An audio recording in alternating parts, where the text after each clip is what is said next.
Hi, and welcome. You're listening to the X22 Report. My name is Dave, and this is episode 1235B, and today's date is March 22nd, 2017, and the title of the episode is it a coincidence that the event occurred the same day the surveillance news broke? Let's get into the economic collapse, political, and geopolitical news.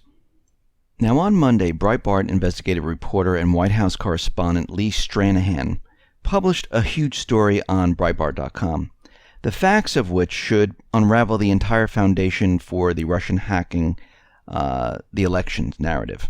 Stranahan based his report on increasingly discredited evidence as well as a tweet made by Trump on March 5th regarding the hacked DNC server. Now, it's true the DNC, they didn't allow the FBI to inspect their servers. Instead, they used a Google-funded cybersecurity firm called CrowdStrike, which FBI Director James Comey referred to in testimony on Monday as a highly respected private company, despite several reports casting serious doubts on their analysis. Now, CrowdStrike was accused of using false information by the government of Ukraine in a separate December report, which concluded that Russia hacked Ukrainian military hardware using the same malware allegedly employed in the DNC hacked. Now, in light of the fact that the U.S. election hacking narrative revolves around an increasingly questionable report published by a private company and was recently caught in a lie, plus the DNC's refusal to let the FBI inspect the servers, well, don't you think there's a problem here? The FBI really didn't investigate at all. Now, Lee Stranahan had planned to bring up the issue with Sean Spicer, and Matthew Boyle, Breitbart's DC political editor, ordered Stranahan to stand down and stay away from the White House. Now, the question is why? Why didn't they allow him to ask this question? Because when you look at the evidence and you look at what's been going on, the FBI never even looked at the servers. This should be investigated. I mean, they're talking about investigating everything else, but when there's actually a crime or something going wrong, the FBI just says, I don't see it. And it's just amazing how this is all being played out here. And you can see that the deep state, they're controlling all of this. Now, we understand that the deep state, they want control of the information. You can see that they're controlling everything else. That's the one thing that they're trying to get is control of the internet, the alternative media, those individuals that are speaking out. And it looks like Google, YouTube, they're starting this new policy of looking for offensive YouTube channels, offensive websites, and they're going to be hiring individuals to take a look to see if those sites or the channels are offensive. Now, these people are going to be called quality raters. Now, what are they going to use to gauge what's offensive? Because what's offensive to one person is not offensive to another. And what's offensive to one religion is not offensive to another religion. So I don't know how they're going to do this, but you can see right now that they're going to use this to censor certain channels, certain websites. And we're going to have to see how this plays out, because we can see right now that this most likely will be a way for them to hide and basically censor everything that goes against the deep state. And this is where we are headed right now. Now, during the Comey and Mike Rogers hearing, we heard many different things, a lot of it not based on any type of fact or anything like that. And they brought up Manafort ties to Russia, where he was dealing with a company. He was signed on with a $10 million annual contract beginning in 2006, and he maintained a business relationship until 2009. Now, a spokeswoman for Russian billionaire Deripaska responded to all of this, saying that we did not pay Manafort for the Russia-related work. She adds that there was only an agreement between Mr. Deripaska and Mr. Manafort to provide investment consulting services related to business interests of Mr. Deripaska, which now is a subject to legal claims. Additionally, she denied AP's report that Deripaska paid Paul Manafort to work to improve Russia's image in 2005. And we know that John Podesta's brother, Tony Podesta, well, he did receive a contract with Russia's bank, Zuberbank, to lobby its interests in the United States. And what Manafort did was nothing more than PR work and image consulting for a Russian oligarch over a decade ago. Is this any different than what Tony Podesta did, the brother of Hillary Clinton's campaign manager, John Podesta? No, it's just business. But they're trying to make it into something much larger than it really is because they really have nothing. Now, during the hearings with Comey and Mike Rogers, they brought up the subject of wiretapping. I mean, they brought up many other subjects, but one of them was wiretapping. And James Comey was out there saying that he looked within the FBI and didn't find anything in there. No legal documentation or anything like that within the FBI. He chose his words very, very carefully to make sure he said within the FBI. So today we find out, coming from Devin Nunes, that he was provided an intelligence report brought to him by an unnamed source, includes significant information about Trump and his transition team. Now, he said the information was legally brought to me by sources who thought we should know it. That's what he said. And what it said was, on numerous occasions, the intelligence community incidentally collected information about U.S. citizens involved in the Trump transition. Details about U.S. persons associated with the incoming administration, details with little or no apparent foreign intelligence value, were widely disseminated in intelligence community reporting. Third, I have confirmed that additional names of Trump transition members were unmasked. Remember, during the hearings, they talked about masked and unmasked individuals, and there's only a certain number of people that can unmask these people. Fourth, and finally, I want to be clear, none of this surveillance was related to Russia or the investigation of Russian activity or of the Trump team. The House Intelligence Committee will thoroughly investigate surveillance and its subsequent dissemination to determine a few things here that I want to read off. Who was aware of it? Why it was not disclosed to Congress? Who requested and authorized the additional unmasking? Whether anyone directed the intelligence community to focus on Trump associates, and whether any laws, regulations, or procedures were violated. I have asked the directors of the FBI, NSA, CIA to expeditiously comply with the March 15th letter that you all received a couple weeks ago, and to provide a full account of these surveillance activities. This is what Nunes has said. Now, we have to think about this for a second. We know that they unmasked Flynn. Flynn was part of Trump's transition team, which shows that, yes, they were surveilling his team, which it turns out to be true. And coming from Trey Gowdy, and we discussed this before, he took Comey and said, listen, how many people have the ability to unmask individuals? And he went down at the time, Obama's attorney general, can Obama do it? Can James Clapper do it? And this was all yes to all these questions. So these individuals had the ability and they knew what was going on. So Trump was right. He was under surveillance and people were looking for something.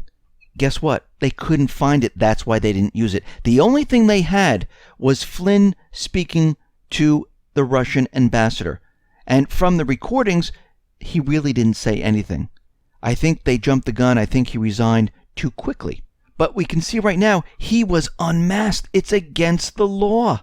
That individual or individuals that unmasked him, well, they should be put into prison because that is what the law says.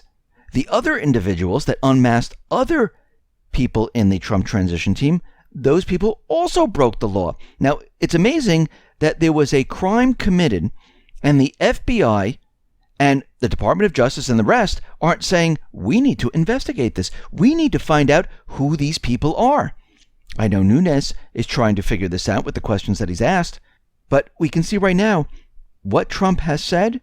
Well, it's coming true. Now, we know that Judge Napolitano was let go of Fox News because he mentioned that GCHQ was handing off information to Obama to spy on Trump. And according to Nunes, this might be true because it turns out that information was sent to a foreign body. Didn't name the foreign body right now. And Judge Napolitano said he had different sources that confirmed it was GCHQ. We also know that the director of GCHQ just resigned. How coincidental. And we see right now that all of this is coming out. Now, Judge Napolitano's source was former intelligence official Larry Johnson, who said in an interview on CNN, when Trump tweeted what he did on Saturday 2 weeks ago, the next day I was interviewed on Russia Today. Now I had known about the fact that the British, through GCHQ, were passing information through back channels. But it was being done with the full knowledge of people like John Brennan, Jim Clapper, and I had been told this by two different people, and I know within the intelligence community in January, they were very concerned about this because they saw it as an unfair meddling into politics. But it was a way to get around the issue of an American intelligence agency not collecting. So it looks like this information that everyone had, it's all coming out, and it looks like it's completely true. Now, during Trump's campaign, he brought up the subject of climate change, global warming. He said it was a complete, elaborate hoax. He did not agree with it whatsoever. And we can see that he's following through on this, where he is forcing the United Nations to stop making it compulsory for nations to contribute funding to global climate change programs. G20 officials who met on Friday announced that climate change is out for the time being after Trump dismantled Obama's and Angela Merkel's blueprint for compulsory financial donations to the cause. And we can see they're taking those funds and they are using it for different interests in America, infrastructure projects. So instead of spending $100 million and giving it to the UN, the $100 million is going to be maybe spent on the Flint water crisis solution in Michigan. So we can see right now he's already redirecting funds and taking it away from these hoaxes that they set up where they were continually funding everyone because they wanted to push a carbon tax on everyone. Now the push to get into war or to go in to have a regime change in North Korea, well, it is on the fast track right now. South Korea is reporting that North Korea shot off another missile. Of course, it didn't work. It blew up in the air. Most likely it was cyber attacked or something like that, because I think what they're trying to do at this point, and we know from other reports, is that they're trying to gain control of these missile systems so they can redirect a missile. And it looks like they're trying to set North Korea up to initiating some type of an attack on maybe South Korea, maybe Japan, or have it fall very close to Japan, because it looks like they're trying to set up some type of false flag. We can see that the U.S., well, they're flying the U.S. B-1 bombers. They're flying it over and very close to North Korea, right on the border. And this is all part of the joint drills with South Korea. And they're just provoking North Korea right now. And they're continually pushing the agenda here. And they're not going to stop. We know that they're pushing China. They're pushing sanctions. They're pushing whatever they possibly can. They're trying to get something started. Out in Ukraine, we see in the near future, there's going to be hefty fines for neglecting linguistic standards. These are going to be enforced on the people. Among other offenses, translating proper names and the titles of government agencies into Russian will be charged. In especially malicious cases, offenders will be prosecuted with criminal cases. For example, addressing President Poroshenko as Petra Elisivik, that's the polite Russian form of addressing someone, or naming the Ukrainian Ministry of Internal Affairs in Russian, even in a Russian text, will be criminal. Any statement concerning the Ukrainian language considered to be disproving of the latter could be interpreted as the desecration of state symbols and be criminally prosecuted. Now, when you're looking at fascism, when you're looking at dictatorship, it's right here in Ukraine. And they're actually fining people, or they're going to fine people, if they don't speak correctly. Isn't that what's happening here in the United States with political correctness? We just haven't gotten to the point where they come down hard on you or you're actually breaking the law. Actually, if you remember, there was a movie called Demolition Man with Sylvester Stallone, and every time he cursed, there was a machine that was nearby or very close to him, and it would print out a piece of paper showing what his fine was for cursing or saying something that wasn't politically correct. And it looks like we're heading down that path. We see out in Sweden had just reactivated thousands of Cold War bunkers across the country because of Russian buildup. Now, shelters on the Baltic island of Gotland will be prioritized for comprehensive checks after it was identified as a likely target for Russian invasion. Sweden's most populous island has been the site of dramatic buildup of military training more than a decade after being demilitarized. In light of the special situation, inspections of hundreds of underground shelters in Gotland will be stepped up. And remember, Sweden announced that it would be reintroducing compulsory military service from 2018, 8 years after it was abolished. So they're bringing this back up, and we can see at this point they're preparing for war. I mean, do they know something we don't here?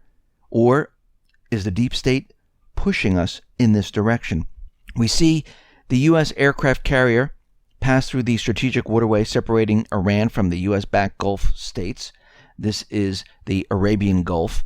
And we see that nearly 20 smaller Iranian boats looked on as the USS George H.W. Bush approached the Gulf through the Strait of Hormuz. And remember, 1/5 of the world's oil passes through this strait, and this is right outside of Iran.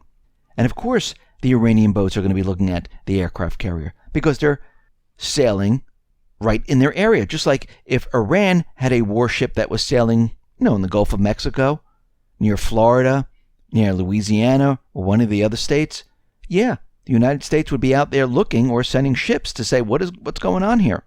We see out in Libya, it has already started. Libya's general, he's being linked to war crimes right now.